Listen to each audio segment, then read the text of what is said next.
Las pandemias han acompañado al mundo y a los seres que lo habitan. Enfermedades nuevas han sembrado el miedo, atravesado fronteras y cambiado costumbres. El planeta ha tenido que lidiar con las enfermedades desde siempre. Actualmente vivimos una. El coronavirus nos ha llevado al encierro y alejado de las personas. Desde que los humanos comenzaron a organizarse y a convivir entre sí, es cuando comenzaron las nuevas enfermedades. Estas pandemias han transformado las sociedades. La peste antonina fue devastadora. Se desató en el Imperio Romano tras el regreso de las tropas que habían combatido en Medio Oriente. Presuntamente pudo ser viruela o sarampión. Se la conoce así por el nombre de la dinastía reinante en Roma. El emperador Lucio Vero, que gobernaba junto a Marco Aurelio, murió en el año 169, víctima de la pandemia.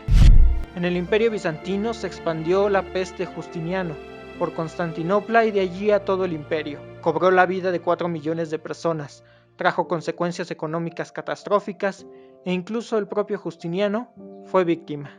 La peste negra o bubónica era y sigue siendo conocida por la humanidad. La peor época se vivió a mediados del siglo XIV. Su origen, las ratas, que durante la Edad Media eran plaga de grandes ciudades. Alojada en las pulgas de las ratas, se esparció por toda Europa usando como medio de transporte a los barcos mercantes. Se cree que el brote comenzó en Asia Central y desde allí pasó por toda la ruta de la seda hasta llegar a la península de Crimea en 1343. La población europea pasó de 80 a 30 millones de personas. El continente tardó 200 años en recuperar su nivel anterior de habitantes, aunque algunas regiones, como en Florencia y sus alrededores, tardaron hasta el siglo XIX. Es considerada como la pandemia más mortífera y con el impacto más duradero en la historia de la humanidad. La peste rusa, también conocida como la peste de 1771, en la que murieron entre 52.000 y 100.000 personas solamente en Moscú, cuya población se redujo en una tercera parte. La viruela ha afectado a los seres humanos desde hace 10.000 años. Era una enfermedad extremadamente contagiosa y mortal. Se expandió masivamente cuando los conquistadores cruzaban los océanos, afectando a las poblaciones colonizadas. El ser humano ha conseguido erradicarla mediante la vacunación. El sarampión ha matado a unos 200 millones de personas. Por fortuna existe una vacuna que se comenzó a aplicar desde 1963.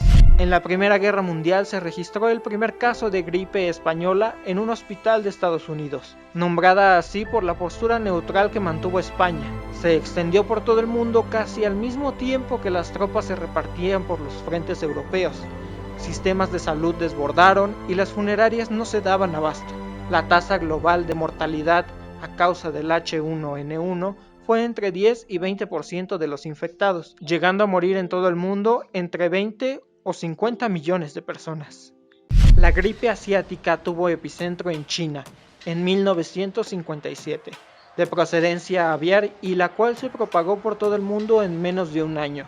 Esta epidemia registró 1 millón de muertos en todo el planeta. Tan solo a 10 años después apareció la gripe de Hong Kong, de nuevo en el continente asiático.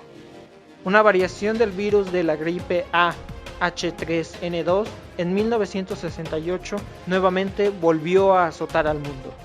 Una de las pandemias más recientes es conocida como el SIDA. Los primeros casos en 1981 y desde entonces se extendió por todo el mundo. Se cree es de origen animal y el virus, aunque no es letal, sí lo son sus consecuencias.